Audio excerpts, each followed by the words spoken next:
కుటుంబ గొడవలు జగన్మోహన్ రెడ్డికి శాపంగా మారబోతున్నాయా? ఒకవైపు సౌభాగ్యమ్మ, మరోవైపు షర్మిల ఇప్పుడు కడప బరిలో దిగబోతున్న నేపథ్యంలో జగన్మోహన్ రెడ్డిలో ఒక భయం మొదలైంది అంటూ కూడా ఒక వార్త ఇప్పుడు సోషల్ మీడియా వేదికగా చక్కర్లు కొడుతున్నటువంటి నేపథ్యంలో ఈ అంశానికి సంబంధించి మనతో మాట్లాడేందుకు ప్రముఖ రాజకీయ విశ్లేషకులు శ్రీనివాసరావు గారు మనతో ఉన్నారు. సార్తో మాట్లాడదు. సార్ నమస్తే. సార్ నమస్కారం అండి. సార్, జగన్మోహన్ రెడ్డిలో ఓటమి భయం మొదలైందని, ఇప్పటికే మూలిగే నక్క మీద తాటికాయ పడ్డట్టుగా ఓటమి భయంతో ఉన్నటువంటి జగన్మోహన్ రెడ్డి మీద ఒకవైపు సౌభాగ్యమ్మ గారు పోటీ చేయడం, మరోవైపు కడప ఎంపీ స్థానంలో షర్మిల గారు పోటీ చేయడం, ఇవన్నీ వెరసి అసలు జగన్మోహన్ రెడ్డికి కుటుంబంలో ఉన్నటువంటి గొడవలన్నీ శాపంగా మారబోతున్నాయి అంటూ కూడా కొంతమంది విశ్లేషకులు అభిప్రాయపడుతున్న నేపథ్యంలో ఏంటి సార్ దీని మీద మీ అభిప్రాయం ఏంటి? ఇప్పుడు అన్నా చెల్లెళ్ళు సవాలండి ఇది. షర్మిల గారు ఎప్పుడైతే కాంగ్రెస్ బాధ్యతలు తీసుకున్నారో అప్పటి నుంచి మొదలుపెట్టింది. అసలు ఆవిడ తెలంగాణలో పార్టీ పెట్టడానికి కూడా వాళ్ళ అన్నతోటి విభేదించి వచ్చి పెట్టినప్పుడు మనం కొంచెం విమర్శించాం. నీకు ఆ ఇంట్లో హాని జరిగితే ఇంటి ముందు ధర్నా చేస్తున్నాం ఏంటన్నట్టుగా మాట్లాడాం. ఇప్పుడు మొత్తానికి ఎలాగైతే ఆవిడ అందరూ వచ్చింది, జగన్మోహన్ రెడ్డి గారికి డైరెక్ట్ ఫేస్ టు ఫేస్ మాట్లాడుతుంది.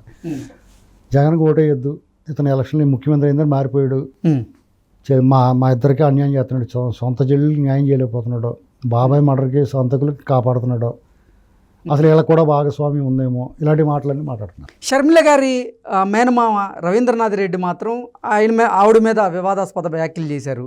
చంద్రబాబు గారితో చేతులు కలిపి చంద్రబాబు గారి ఆదేశాల మేరకే సొంత ఇంటి మీద అంటే పుట్టింటి మీద షర్మిల యుద్ధం చేస్తున్నారు.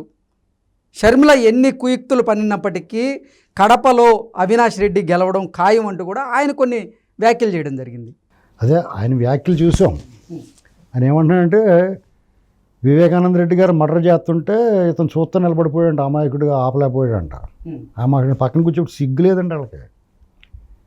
ఎంత బరి తెగించి మాట్లాడుతున్నారు. ఇలాంటివి మాట్లాడితే ఈ ప్రజలు ఇంకా ఒళ్ళు మండిపోద్ది. ఇప్పుడు షర్మిల గారు కానీ సునీతారెడ్డి గారు పోరాటం మామూలు పోరాటం అండి. వాళ్ళ నాన్నగారిని అంత క్రూరంగా చంపి సినిమా కూడా వచ్చింది వివేకం అని. దాని ఒక ఛానల్లో అయితే, ఒక యూట్యూబ్ ఛానల్ అయితే 3.5 మిలియన్లు చూసారు.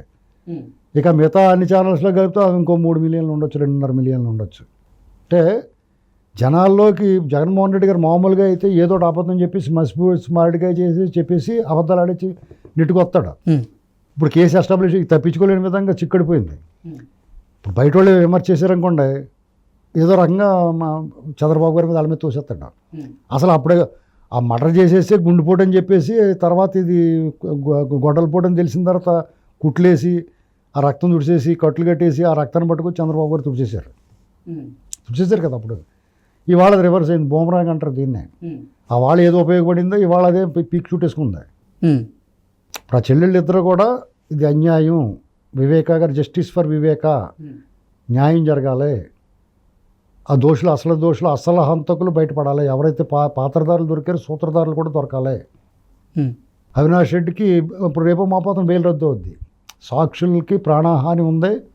దస్తగిరి అన్న అతను పిటిషన్ వేసాడు. నాకు ప్రాణహాని, జైల్లో కూడా వెళ్ళిపోయి అతను బెదిరించారు, ప్రలోభ పెట్టడానికి ట్రై చేశారు. ఇవన్నీ చూపించాడు. ఆ సాక్ష్యాలతో సహా కోర్టుకు వెళ్తే కోర్టు ఎందుకు రద్దు చేయకూడదని అడిగితే సిబిఐ కూడా నీళ్ళు నమ్ములుతా ముందు వాళ్ళ పాత్ర కూడా ఉంది కదా ఇతను కొంచెం వదిలిపెట్టడానికి. ఇప్పుడు వాళ్ళు కూడా వాళ్ళ దాకా వచ్చిన తర్వాత ఏం చేస్తారంటే, మాకు ఎందుకు వచ్చిన గొడవని అబ్బాయి రద్దు చేయాలని అంటున్నారు. సాక్షులను కాపాడాలంటే ఇతను బెయిల్ రద్దు అవ్వాల్సిందే అంటున్నారు. రేపు మాపు రద్దు అయిపోద్ది. ఇంకో 10-15 రోజుల్లో లేకపోతే వచ్చి వారమో రద్దు అయిపోవచ్చు. ఎప్పుడైనా రద్దు అయిపోద్ది. ఓకే, అతను బెయిల్ రద్దు అయిపోయి జైల్లోకి వెళ్ళిపోతాడు. షర్మిల గారు కడపలో పోటీ చేద్ది. ఇది మా చిన్నాన్న కోరిక, ఆఖరి కోరిక అంటుంది. ఖచ్చితంగా ప్రజలు ఆఖరి కోరిక తీరుతారు. వాళ్ళ నాన్న చచ్చిపోయినప్పుడు ఎలాగైతే ప్రజలు స్పందించారో డెఫినెట్గా వాళ్ళ చిన్నాన్న వాళ్ళ నాన్న డిఫరెంట్గా ఏముండదు. అక్కడ అందరిని ఆదుకున్న మనిషి కింద అతని పేరు ఉంది. బయట ప్రపంచానికి ఎలాగున్నా పులివెందుల కడప ఏరియాలో అతను మంచి పేరు ఉంది. వాళ్ళ కేడర్లో కనీసం వాళ్ళ కేడర్ అందరూ ఈ వెనకాల ఉండొచ్చు. ఒకవేళ అందరూ లేకపోయినా కానీ ఓడిపోతాడు. వాళ్ళ లక్ష్యం ఏంటి? అవినాష్ రెడ్డి వాడాల, అది నెరవేరుద్ది. అలాగే సౌభాగ్యం గారు పులివెందులు అంటున్నారు, ఆవిడ లక్ష్యం ఏంటి? జగన్మోహన్ రెడ్డి వాడాలి. వాళ్ళు గెలవకపోవటం సెకండరీ. వాళ్ళ లక్ష్యం ఏదైతే, ప్రధాన లక్ష్యం ఏదైతే ఉందో ఇక్కడ జగన్మోహన్ రెడ్డి, అక్కడ అవినాష్ రెడ్డి వాడాలి, అది నెరవేరటానికి అవకాశాలు పూర్తిగా ఉన్నాయి. ఇక రవీంద్రనాథ్ రెడ్డి గారు బహిరంగంగా వాళ్ళ కార్యకర్తల సమావేశంలో వాళ్ళ పార్టీ సమావేశంలో ఇతను చాలా అమాయకుడు అని చెప్తున్నాడు పక్కన కూర్చోబెట్టుకుని. ఎంత దారుణం అండి అది, ఎంత బరితెగింపు వాళ్ళకి. ఆ గంగిరెడ్డి అన్న ఎవరో గంగిరెడ్డి అన్నవాడు చంపేసాడు, చంపేస్తే సొత్త కూర్చున్నాడు అంటే అతను. అంత దారుణంగా పని. 1-2 దెబ్బలంటే తెలియకుండా పడవచ్చు. కొట్టి నరికి చంపారు కదా అతను. అంత తేలిగ్గా సావలేదు అతను. లెటర్ రాయించారు కదా ఆయన చేత, అంటే కొట్టి లెటర్ రాయించారు, తర్వాత చంపారు. అంటే ఎంత దారుణంగా హింసించి ఉంటారో, ఎంత కసిగా చంపుంటారో. ఇవన్నీ బయటకు వచ్చిందారు. ఆ సినిమా చూస్తే తెలుస్తుందండి. వాళ్ళు సిబిఐ షార్ట్ షీట్ ఆధారంగా తీశారు డాక్యుమెంటరీ కింద. ఇప్పుడు ఇవాళ ప్రజలకి ఒక కడప జిల్లాలోనే కాకుండా, కడప పార్లమెంటు పరిధి, పులివెందుల పరిధిలో కాకుండా రాష్ట్రం అంతా ఇతను క్రూరత్వాన్ని, దుర్మార్గాన్ని, దోషులను కాపాడే విధానాన్ని అసలు ఈయనే ఉన్నాడే వెనకాలనేటువంటి అనుమానం అందరిలో వచ్చేసింది. రేపు మాపో గూగుల్ టేక్అవుట్ ద్వారా వీళ్ళు ఎవరెవరికి ఫోన్ చేశారు, ఎన్నింటికి ఫోన్ చేశారు, అసలు వీళ్ళు ఫోన్ సంభాషణలు ఏమైనా మొత్తం వచ్చినాయి అనుకోండి. అసలు సూత్రధారులు ఎవరో వెనకాల తెర వెనకాల నుంచి విలన్స్ బయటకు వచ్చినట్టు సినిమాలో లాస్ట్లో క్లైమాక్స్లో అలా వచ్చేస్తారు వీళ్ళు బయటికి. సిబిఐ ఎప్పుడు కూడా బాంబు పేలుతుందని నేను అనుకుంటున్నాను. నేను ఇన్నాళ్ళు వీళ్ళు సహకరించిన, గత ఎన్నికల్లో ఇతను సహకరించిన అన్నీ కంప్లీట్ ఉల్టా రివర్స్ అయిపోయినాయి. కేసీఆర్ అతని పని అప్పం అయిపోయింది. ఇప్పుడు అతని పని ఆ సీన్ సీతారా అయిపోయింది. సారు షెడ్కి వెళ్ళిపోయేలా ఉన్నారు. అయిపోయిందా? పైన మోడీ గారు పార్టీ మార్చేసాడు, ఇటు పొత్తులోకి వెళ్ళిపోయాడు, కూటమిలోకి వెళ్ళిపోయాడు.